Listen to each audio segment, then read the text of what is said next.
C'est un fils de discret qui a réussi lentement mais sûrement à se frayer un chemin au sommet du pouvoir.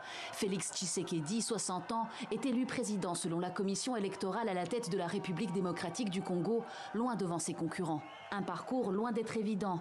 Il grandit d'abord dans l'ombre de son père, Étienne Tshisekedi, figure de la politique congolaise et principal opposant à Mobutu. Cet engagement politique oblige la famille à quitter Kinshasa, puis à s'exiler en Belgique en 1985.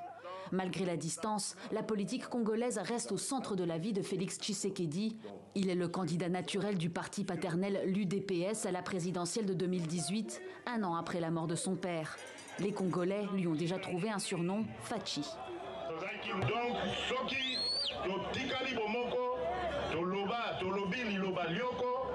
Naza sûr que victoire est le 23 décembre 2018.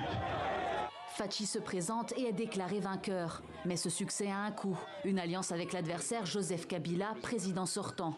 Une victoire entachée également par des accusations de fraudes électorales.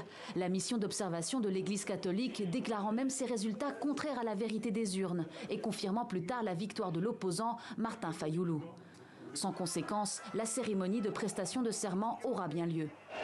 Nous tenons à rendre hommage à tous nos héros, tous nos martyrs, à nos compatriotes qui sont tombés sur le champ d'honneur pour la cause de la démocratie et de l'alternance. Pourtant, les promesses de changement tardent à arriver. Le pays passe 9 mois sans gouvernement. L'insécurité est toujours prégnante dans l'Est, notamment avec la résurgence du groupe rebelle M23. Un rapport de l'ONU dénonce le soutien du Rwanda au groupe armé, des accusations que Kigali conteste toujours. Les problèmes s'accumulent, tout comme les tensions entre les clans Tshisekedi et Kabila. En décembre 2020, Fachi frappe un grand coup. Il appelle à l'union sacrée et rompt son alliance avec le président sortant. J'ai noté qu'il faut mettre fin à l'accord de coalition Cash-FCC, considéré comme la raison principale à la base du blocage actuel. Paris réussit. Il débauche suffisamment de députés pour marginaliser les kabylistes et constituer une majorité au Parlement.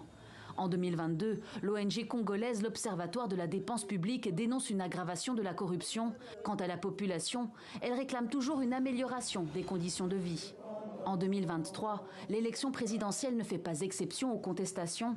Avant même la proclamation de la victoire du président Tshisekedi, l'opposition annonçait qu'elle ne reconnaîtrait pas les résultats officiels de la CENI.